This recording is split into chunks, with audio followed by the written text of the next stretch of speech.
Hello, welcome to BQ Prime. You're watching Q1 with BQ, and my guest today is from Mazagon Dock Shipbuilders. The company came out with good set of numbers, with PAT growing by nearly 39% to 314 crores. And joining me is Mr. Sanjeev Singhal. He's the chairman and managing director of the company. Mr. Singhal, thank you very much for joining us on BQ Prime. To begin with, sir, can you take us through how the operations have been in this quarter? Yeah, as far as the operations are concerned, we are satisfied with the operations. We have been consistently achieving similar kind of revenues for past couple of quarters, and the performance has been quite consistent.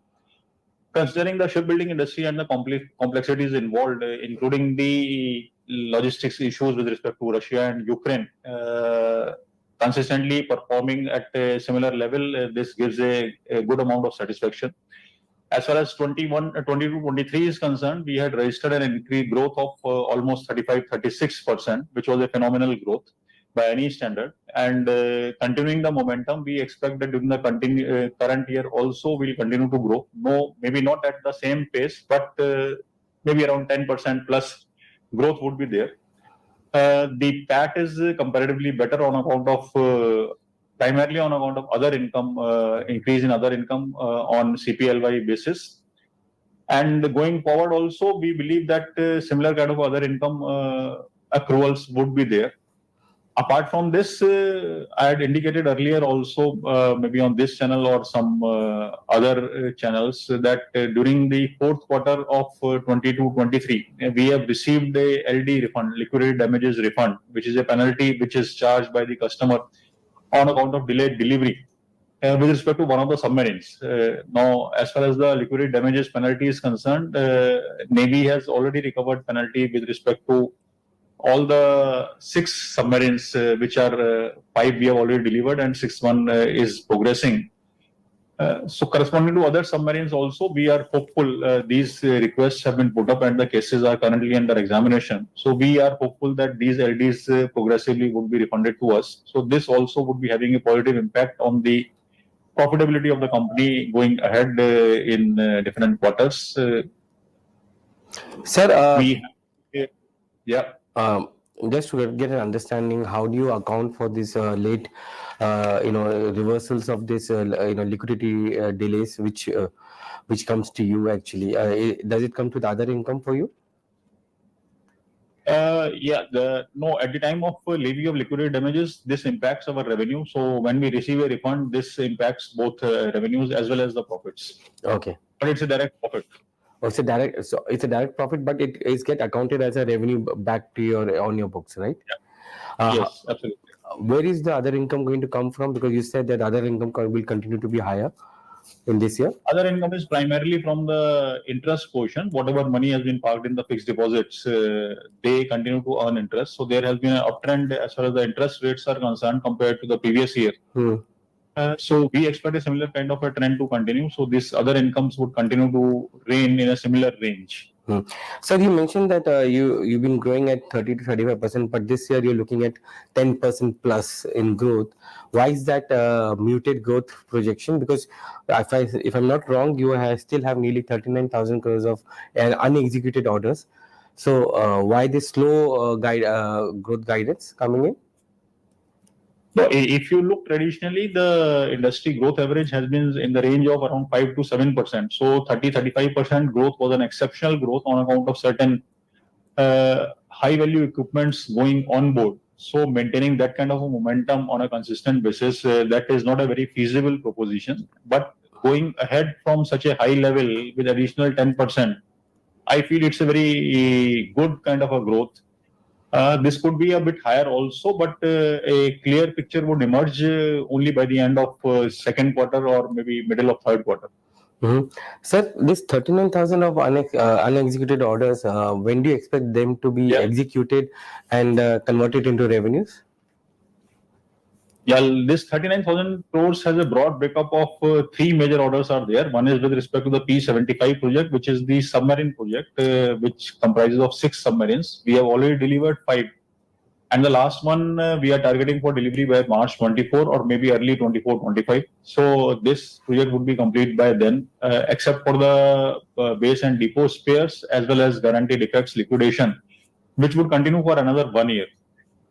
Second project is 15 Bravo, which comprises of missile destroyers, four in numbers. We have already delivered two, and we are targeting one more delivery by the end of second quarter or early third quarter. And the fourth ship will be delivered sometime in 24-25. So with this, the project 15 Bravo will also be coming to a closure. 17 Alpha is stealth frigates, which again comprises of four number of stealth frigates. And the first ship we are targeting for delivery in 24-25. And progressively every year one ship would be delivered. So that would take us to something around 28, and subsequently the delivery of base and depot spares and the guarantee defects. So you can say something around 28, 29, by which this current order book. Apart from that, recently we have received a new order for MRLC of a submarine that was received on 30th of June for 2,700 crores. And the execution period for this order would be approximately 3 years. So this gives I think, fairly good guidance with respect to the execution of the current order book. In pipeline, I would say there would be other orders. We have already submitted a bid for 6 number of AIP fitted submarines, which was submitted on 1st of August. And there are 2 bids received by the Indian Navy, one by Mazagon Dock Shipbuilders Limited, another by L&T. So there would be a technical evaluation, then field evaluation trials. So this would be taking some time, maybe around 18 months or so, before the actual order is placed on one of the bidders. As we in India, we are the only one who have constructed submarines, 7 in number till date, on 2 different platforms. We consider that we are a very strong contender for this order. Apart from this, if we look at the shipbuilding side, there are 2 different platforms. One is the next generation destroyers, where the requirement is for 8 number of next generation destroyers in 2 phases, 4 number each. This would be a while away, but at the same time, Mazagon Dock Shipbuilders continues to be a very strong contender for this. Apart from this, similar to Project 17 Alpha stealth frigates, there is a discussion with respect to follow-on projects 17 Bravo for a similar number of frigates. So these orders continue to be in pipeline, which would be progressing as time moves ahead. Sir, just to get an understanding for the investors as well, these are all big projects which take multi years to complete. How do you recognize revenues for these projects? For shipbuilding industry, the revenue recognition is based on the cost to completion method. So basically, at the end of each accounting period, we estimate the revenues are known. By and large, the price is known at which price we'll be finally delivering the ship. And what is the cost to completion I am expecting, and whatever costs have been incurred, these are taken into consideration. And the difference between the cost to completion and the revenue booking, that is considered as profit. So, of course, slightly we are on the conservative side while the project is moving, but as the project advances, there is a better clarity with respect to costs and the revenues as well. So normally it has been observed that at the time of delivery, whatever surpluses are there or whatever conservative estimates are there, there is a comparatively higher revenue profit booking at the time of delivery. So like in the past 2 years also, when we delivered destroyers in both the time, on both the occasions, at the time of delivery, there was a higher profit booking. We are expecting a similar kind of a profit booking for the third delivery also, because this delivery also is being targeted significantly ahead of schedule. As far as the contract delivery is concerned, we have time up to February 24, but we are targeting the delivery by September or October 23. So whenever any platform is delivered ahead of schedule, it definitely has a positive impact on the profitability of the overall project. How do you handle raw material prices? Because those are very fluctuating prices, and of late we have seen prices also cooling down a bit. And while you would have bid for this project at some point in time when the prices would have been higher, do you get the benefit of those raw material prices as well to you? So we are compensated as far as the foreign exchange variation is concerned. That is taken care. But as far as the raw material prices are concerned or any equipment prices are concerned, the price variation clause is not there. But at the same time, we continue to hedge our requirements by placing the orders for the equipments as well as raw materials fairly early, as soon as we get an order with respect to any large project. So these orders are secured fairly early in the total life cycle. So that way, we are not impacted with respect to the pricing fluctuation. Mhm. Sir, give us a sense of the kind of capex that would be required, because you are one of the leading ship builders in the country, and and in many cases you would be the L1 as well. Do you have enough capacity in place to manage that, or do you need to build additional capacities?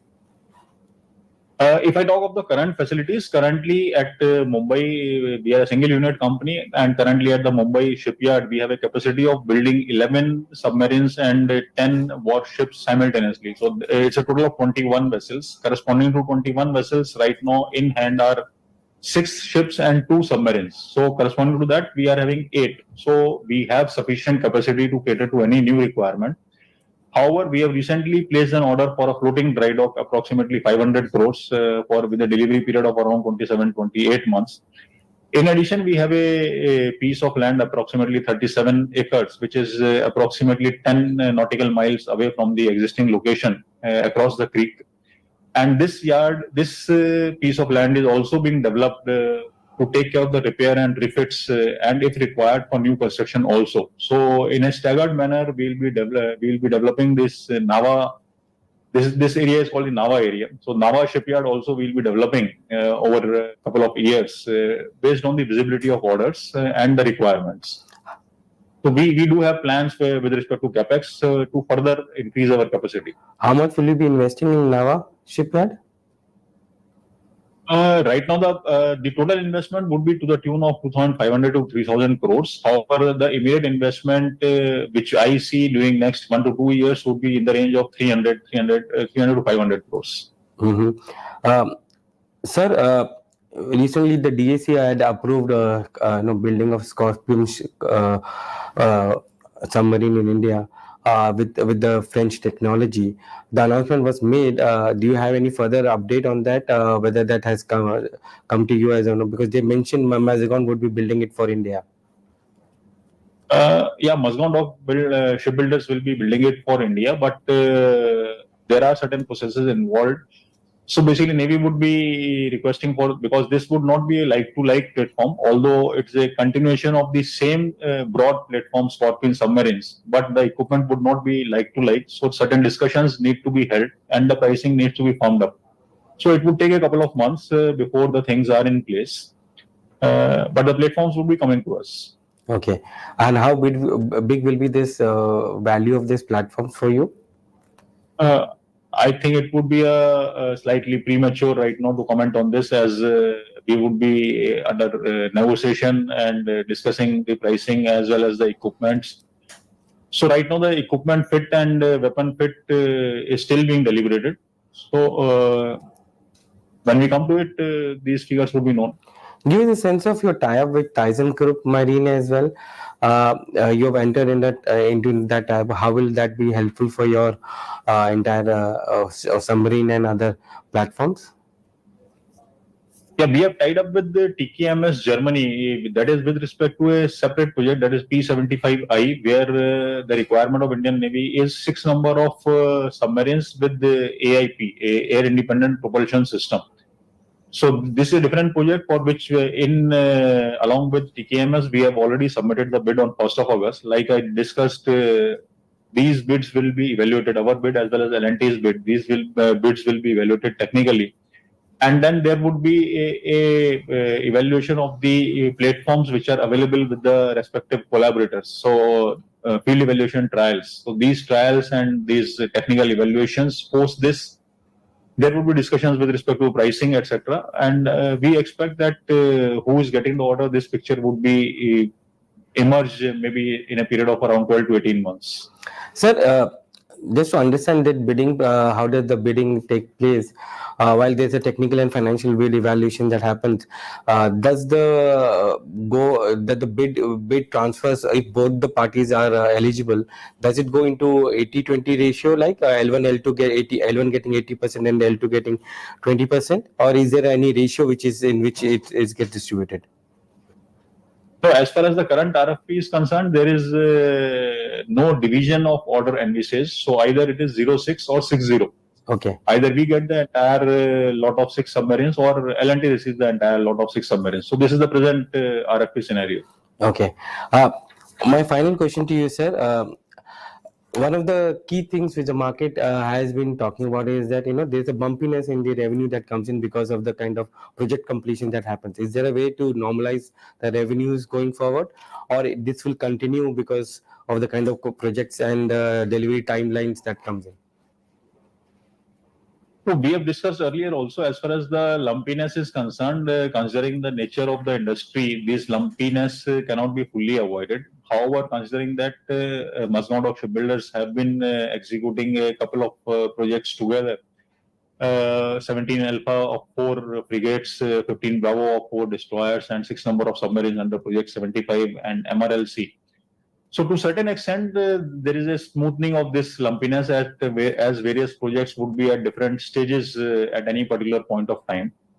And for the past at least 4 quarters, we have been delivering very consistently. Going ahead also, as far as 23-24 is concerned, I don't see much of a variation.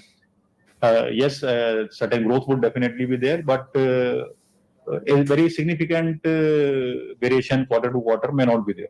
Is it fair to say 24-25 will be the big year for you because many of the projects get delivered in that area a year?